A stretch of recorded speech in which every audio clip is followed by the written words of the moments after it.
best to the stage in week 5. First up is Nukeduck with a 16 KDA for Vitality and fantastic performance. Jankos, I know you guys are really good friends.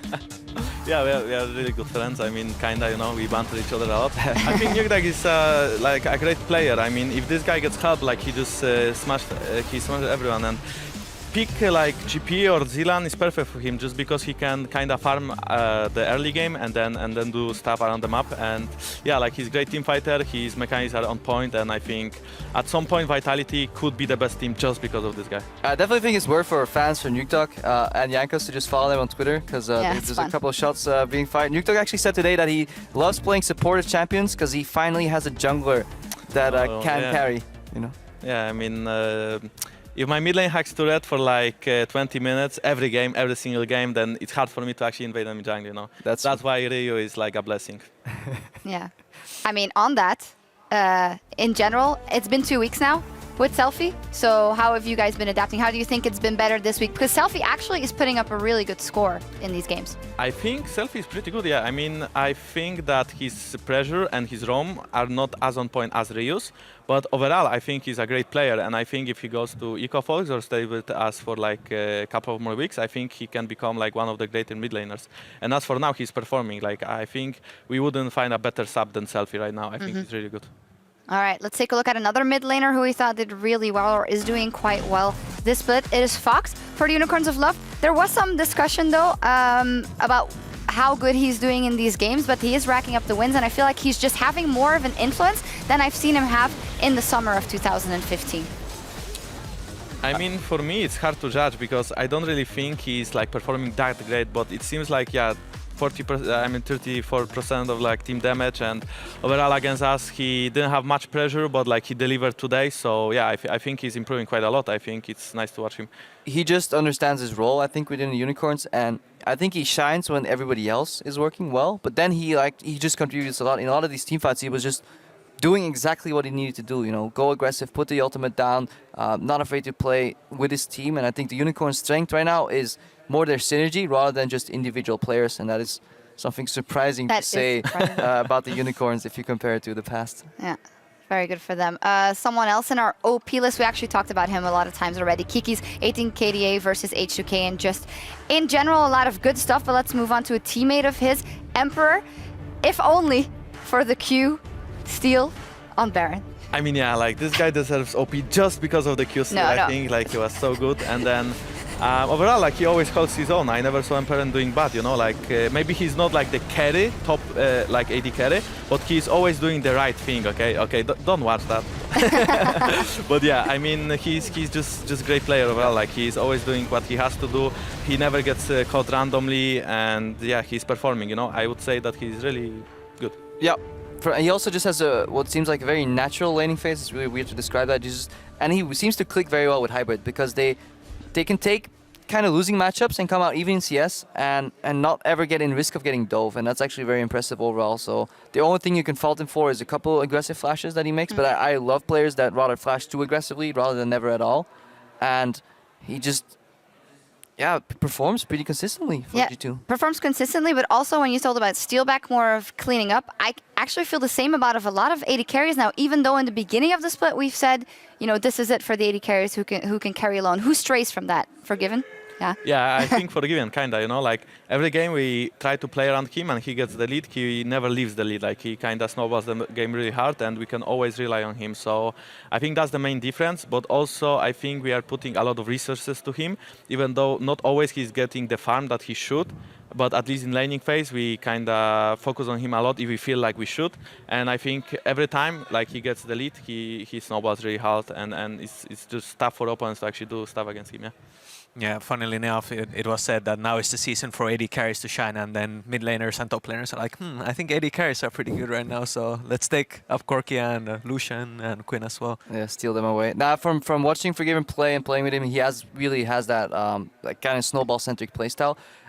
I wonder if it will ever be used against him, because it seems very hard to convince Forgiven to give up a wave of farm, to maybe play safe and not go for the 50. You know, if I dodge the hook here, then I'm fine. But if I get hooked here, I may lose my life and the farm. But we'll have to see how that plays out. As for the Emperor point, I feel like Emperor is still a little more aggressive than Steelback. I mean, Steelback plays very fine in the back parts of the fight, but it feels that Emperor's just not afraid to just go ham in team fights, but it has cost him a couple of times, especially when teleports are involved. Yeah, but I also feel like Forgiven is one of these players who has improved the most. Like, he was always the top-notch AD carry mechanically, but like in the past when I saw him play, I always saw him like farm the side lanes and he has like 400 CS in 30 minutes, but then the game is kind of just lost because it's a 4v5, right? But now he's actually like playing a lot more with the team and contributing more and... The Proli effect. The Proli effect, exactly. I mean, I think that we don't give him like enough farm sometimes just because he's trying to play with us a lot, but I think his decision making and overall like the coaching of Proli helps him a lot, and I think overall like we are kind of smart and he's smart, and if we work together we can achieve great things. I mean, he also What had a politician. He also had a passage on a couple of different teams and in that Gambit. And when we look actually at the roster, we were bringing this up. A lot of the players that were on Gambit last split, like a Betsy, like a Cabochard, like a Forgiven, they're all doing well in their own right. Their teams might not always be winning like Roccat, but there seems to be something there. Yeah, more importantly, so when we did the jungle gravity segment, we started looking at, okay, Betsy's doing well, why? You know, because Airwax is spending 30% of his time in the early game next to him. Forgiven's doing well, we guess. Why? Because Vander and Jankos work together a lot for vision, or find the enemy jungler, or just make sure that the Forgiven lane is 2v2 where he can then abuse his superior laning ability. And then if in the top lane, Cabochard is still doing well because his jungler is still enabling him. Just wanted to bring up the discussion how these like three members that were on Gambit, a struggling team overall, now are shining individually because they're all getting the jungle pressure they deserve or need. Yeah, I mean, in the last season it was a bit as well, like Diamond Prox was playing a lot around Cabochard as well, but I really think like Cabochard last season was also like the shining light for Gambit, but that was the best player in the team, but also because of the fact that he was being played around. Yeah, I mean, right now we still see Shug just kind of camping Cabochard's lane. For example, yesterday he tried to focus more about like to play around Emperor, you know, and Hjarnan, and it worked pretty well for them. But even though like before that he was bot lane, he picked up like 3 waves, he was 6 super fast because of it, and then he used it. So yeah, I really like the Cabochard play with Shug. I think it's like impressive to watch, but I think it may cost the team a bit too much when it comes to like early and mid game, so he can't always be top, but as long as he is and they are winning, maybe yeah.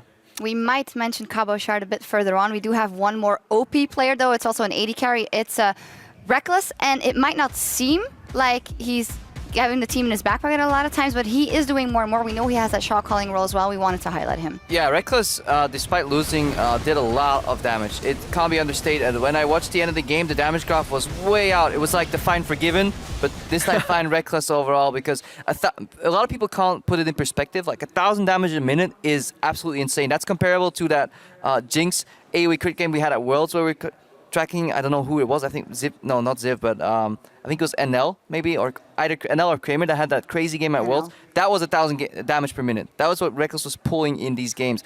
He just was doing so much damage with the Muramana that eventually he went out of mana and he couldn't keep it up in the game anymore, but he, yeah, delivered at least. Yeah, it's actually the most damage per minute that anyone's done for the entire week. So he's in really well. Despite that, Fnatic though 1-1. We do have to crown an MVP, and carrying the hardest above all else for us was Vitality's Cabochard. Not the biggest surprise. 21 KDA this week, 0 deaths as Fiora and Graves, making him a well-deserved MVP. I think it was a long time coming, obviously. What a good player. I mean, for me, it's like kind of hard to say. I mean, okay, so he's a great player, I can tell you that, yes, but I wonder if he could perform on tanks as well as he performs on the carries. But I guess as long as Casting and maybe Shug can perform at the tanks, then it's all right, you know. The Cabochard is like the shining light in Vitality still, because if Shug goes there, then Cabochard will always get ahead no matter what. And he's just this kind of lane bully. He always wins lane. He always looks for the counter pick as well, and that's what helps him win the lane as well. So, I mean, he's a great player, you know, and there is a reason why people play around him. I think you can compare in some aspects to Forgiven in the top lane, in the fact that he will always understand how to kind of abuse a matchup. If he has the winning matchup, you can bet your money in it that it will be abused, and eventually something will crack. Either the jungler will come and dive the top laner. I've spoken to some junglers that have dynamic queue with Cabo, and they're like, yeah, it's so easy to play with Cabochard. I just go top at level 3 or 4 and we dive the guy. As opposed to some other top laners that have well versatility in playstyle, but Cabochard doesn't seem to need it so far. But I do hope for playoffs when we reach like best of 5s that we see some versatility because it just adds so much to your draft if your top laner can play every style. Yeah, and especially in this draft also today, you would have thought that maybe Vitality would have needed a tank, but they had such a crisp game plan, and then going bottom, they get it rolling. But you can't always think that's going to happen. Or is that, if they can keep coming out with those game plans, it is a sure deal? I mean, Origin did leave it open, and Yeah, if you sure. look at Cabochard's champion pool, he had played Graves before, he had played similar champions where he can pressure like that, so it's a little bit of both. But we can't fault him for picking the right champion and then playing it to perfection. Yeah. I kind of do feel like it was like Vitality's plan to win the game early game, because if it does go like equal longer on, they kind of start losing. And I think in that game, like the most brilliant thing was like, do you think it was like consciously planned that they baited the TP of Soaz on bot lane? Because it always seemed like... You mean on the top lane tower? Oh, no, baited on the top lane tower. But like Shuko was always going in and out like really aggressively. And then like instantly when the TP comes, like they back out so fast. Do you think they actually did it like planning, okay, he's going to TP. And when he does, then we all go bot lane and then we kill everyone? I think it was more that, okay, so we tried to bait the TP, and if they TP, like, we back out, and then when they saw the opportunity, they were just like, okay, let's TP and let's dive, straight up, because, well, if he would TP, then he would be super behind top lane, and then he did not TP, he cancelled, so they just dived. So I don't think there was much that Origin could do in that situation. I think like maybe something early game would affect the game more, like if they would play like something like kind of better early, Yeah, I just really like teams that have the ability to quickly communicate and back off of a teleport play. Say, okay, this isn't the time, we will get screwed over if we commit. But then right after that, use the teleport advantage. And that's what Vitality, I think, did really well. Just they understood lane pressure in all lanes. They understood the jungling, pathing. They understood, like, especially the teleport plays, and that definitely put them a level above Origin. We'll see if they can continue that too in a week for Vitality, because the EU LCS Spring rematch is